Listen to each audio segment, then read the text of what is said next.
This training video comes to you from the Federal Democratic Republic of Ethiopia, Ministry of Education in collaboration with USAID READ2 project.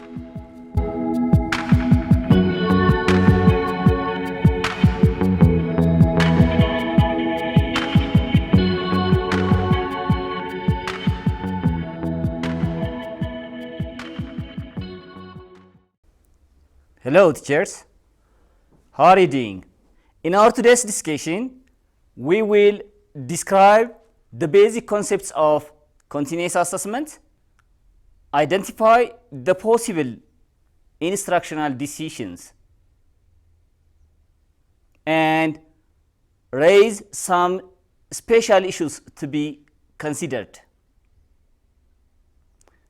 To begin with, let's reflect on the following two questions.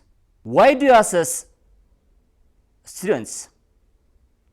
What is the value of assessing our students? What kinds of techniques do we use to assess our students?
Good. Regarding the first question, I hope that you have mentioned some or all the pointers mentioned below. We may assess our students to follow the student's progress, and we may also assess to identify the strengths of our students in relation to the teaching learning process. We may also assess our students to identify what the gap of our students in the teaching learning process. We may also assess to rank a student's work.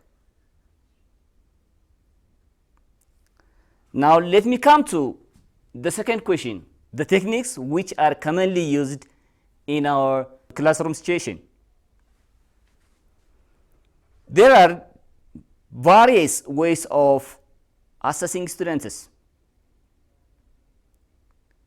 To mention some of them: classwork, quiz, questioning, homework, presentation. We have also tests, exit sleep, graphic organizer, flashback, and close procedures.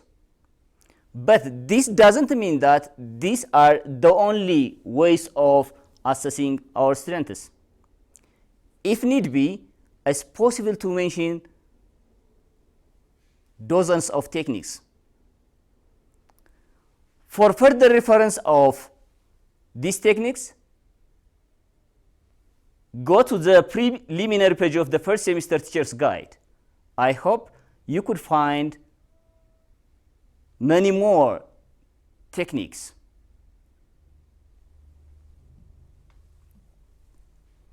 Now, this is the very important part that you teachers are expected to be clear with. That is continuous assessment, the concept of continuous assessment. What does continuous assessment mean to you? How do you understand it? please try to take about 3 minutes and jot down the definition you have in your mind about continuous assessment.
Good.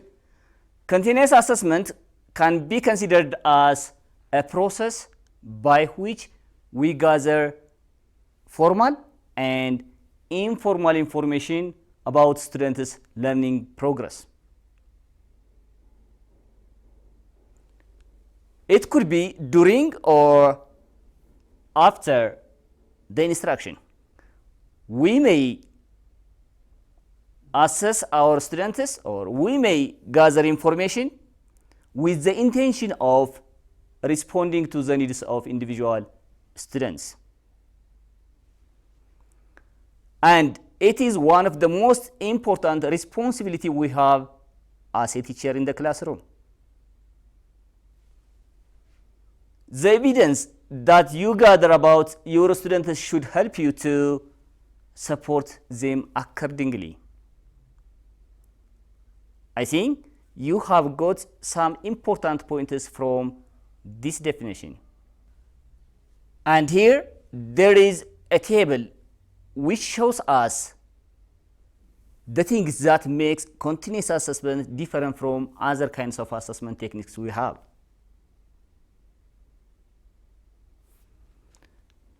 Continuous assessment highlights the needs of each student. We have many students in the class, maybe 60, 50, and more than that. Now, let's see the unique features of continuous assessment that make it different from other kinds of assessment techniques. The first one is continuous assessment highlights the needs of each student. The needs of each student. As we all know, we have many students in the class, maybe more than 40. Each student has different backgrounds, and it's impossible to treat all these students in the same way.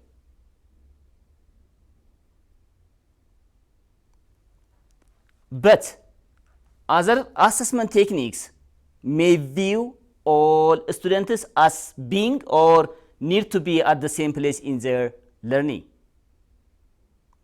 The other important point about continuous assessment is it provides immediate and useful feedback to the students and the teachers. The feedback that may be obtained from the continuous assessment should be immediate. At the same time, it should be vital. But other assessment techniques may provide us feedbacks weeks or months after the assessment. We have also another important feature of continuous assessment, that is, it focuses on the progress or growth of our students. Numbers, scores, or grades are not the concern of continuous assessment. But other assessment techniques may focus on numbers, scores, and labels. Lastly, continuous assessment relies on teacher expertise and interpretation.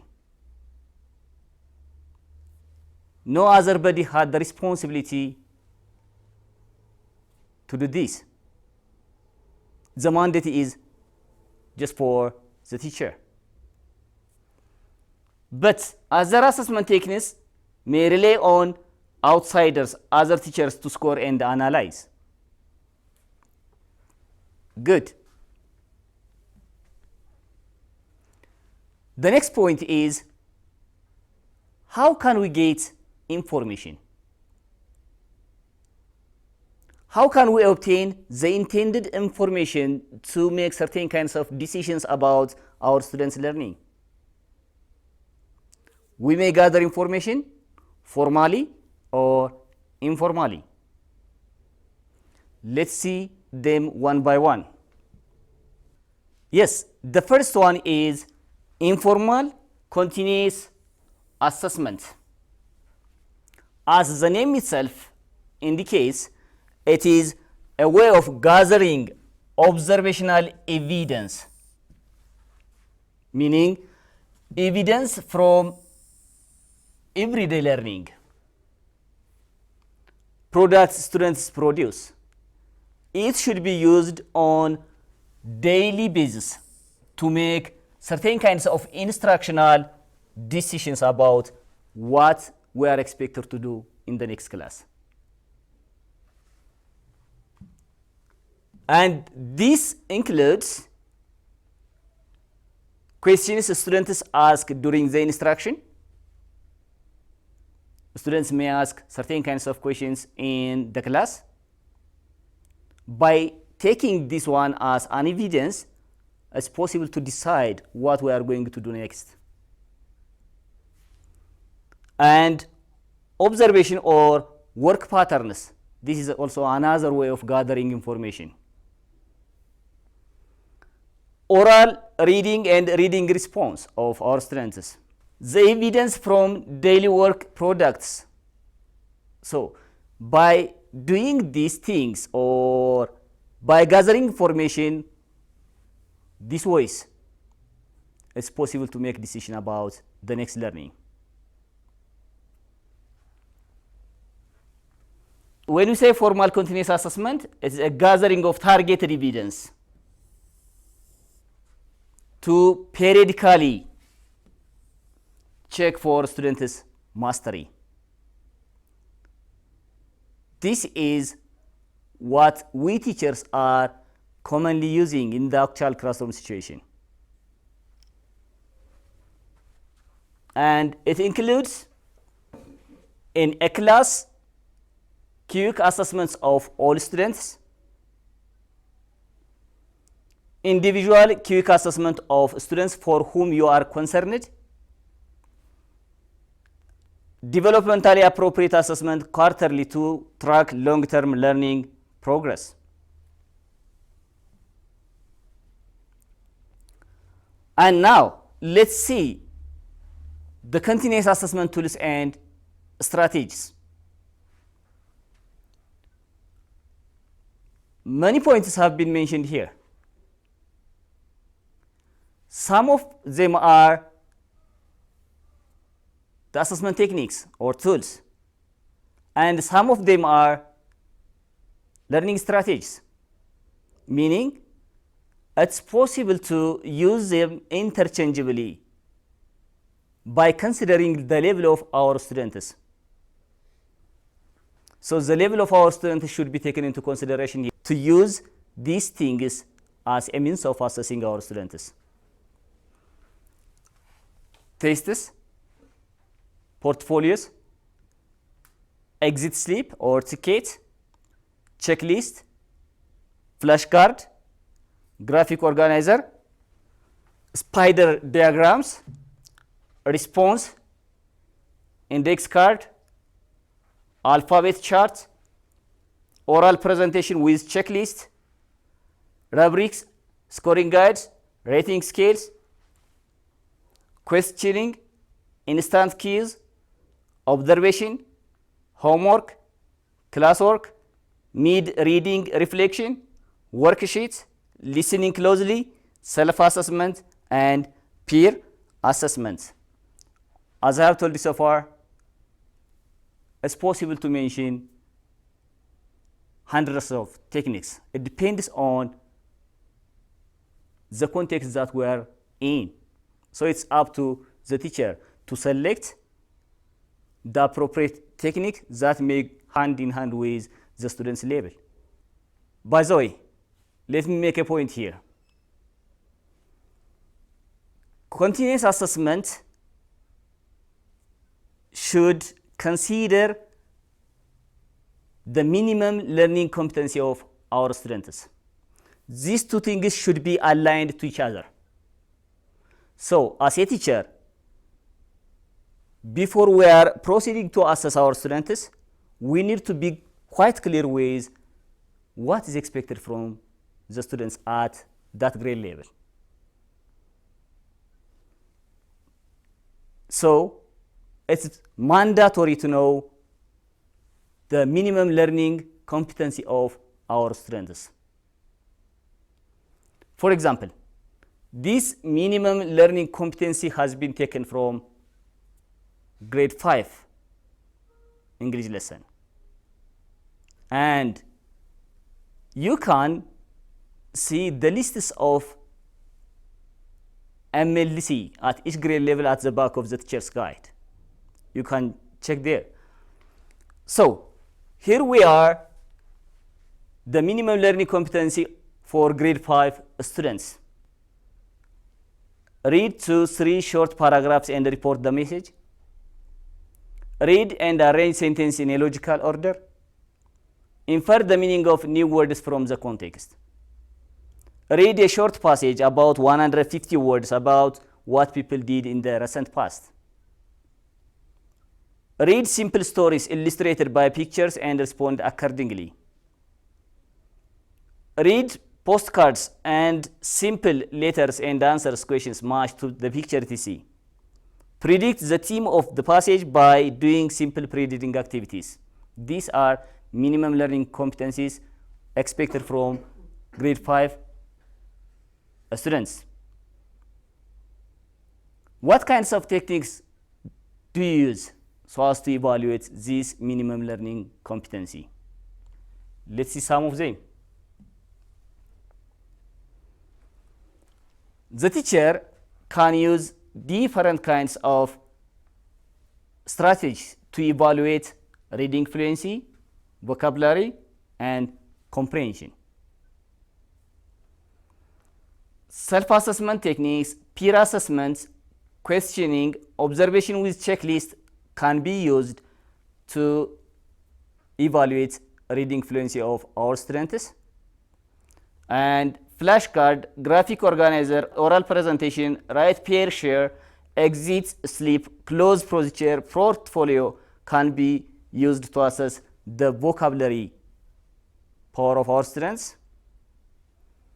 And we can use test, cues, close procedure, oral questioning, exit sleep, think pair share, mid-reading reflection, summarizing or telling texts to evaluate comprehension skills of grade 5 students.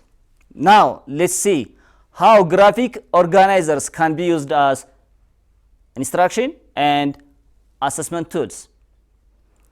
Graphic organizers, sometimes they can be used as an assessment tool, and sometimes they can be used as instructional tool. How can we use these things in the classroom situation? For example, this is a kind of graphic organizer, and we will see how a teacher can use in the actual classroom situation to teach his or her students. For example, if he or she has the intention to teach the word car,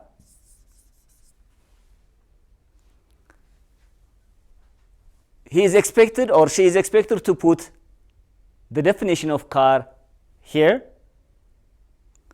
and the picture, and finally the connections, meaning other kinds of words which may be related with the word car. And the next word, for example, if we are to teach buy, the word buy, we may give the definition, that is purchasing, and of course the word may not be put in pictures, and we may just look for certain kinds of words which may go hand in hand with the word buy. By doing so, it's possible to use these charts as a means of instructional tool in the classroom situation. At the same time, it's possible to use graphic organizers as a means of assessing our students. We may give them such kinds of charts, and here is a word, and here is a meaning, and we may ask them to put the words in a context here. For example, let me use the same word here, that is buy. Now I left all the places for students to fill. The students may look for the meaning of what buy is, and they may tell us the way how they are used in the context. For example, somebody may say that she buys a car, he buys loaf of bread, we can say that. Now let's see how teachers can use graphic organizers to assess a student's knowledge. A graphic organizer of this kind might be given for the students, and the students are asked to write their names here, and different kinds of pictures that the teacher wants to assess can be drawn here, or names of pictures may be given here. We may require students to draw a picture which may match with the given words. For example, a teacher may put a picture of a car here,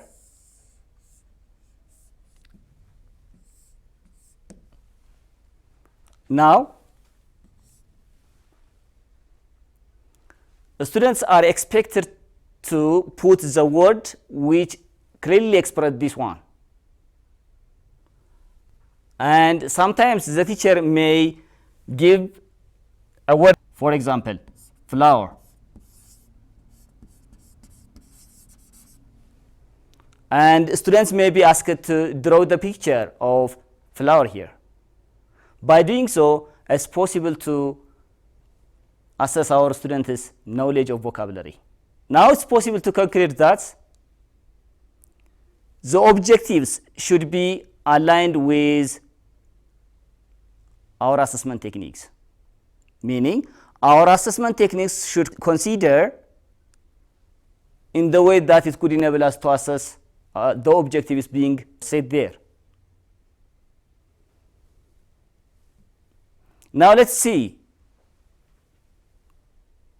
classroom assessments that can be used in large classes. As we know, the number of students in a class are very large, especially in our context, and implementing continuous assessment may be a little bit difficult. It is totally tiresome, but still it's doable by implementing different kinds of assessment techniques. The first one is self-assessment. It's the act or process of analyzing and evaluating oneself or one's action, meaning sometimes we need to give our students the chance to assess or evaluate themselves according to the criteria we set. This is known as self-assessment. And the next one is exit sleep, or it's termed as TCATE. And 3, 2, 1 is another name given for this. It is a specific type of existing strategy. When you say the word exist, we mean that it is depart or leave. So these kinds of assessment techniques can be used at the end of the class. This is a strategy that asks students to summarize 3 things they learned from the lesson, and 2 things they liked most from the lesson, and a question which they are not clear with. As it has been observed here, different pieces of cards may be prepared with different colors, and at the end of the class we may give each cards for our students. Then students are expected to fill these 3 things. And the third technique is peer assessment. We have also another one, rotating groups. Finally, response index card. These are kinds of cards with different colors that we use to check for understanding out something that we taught. And like that of the first one, this is also happen at the end of the class.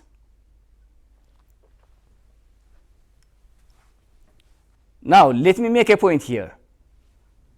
Continuous assessment is not bound by itself. So it enables us to think of certain kinds of possible decisions.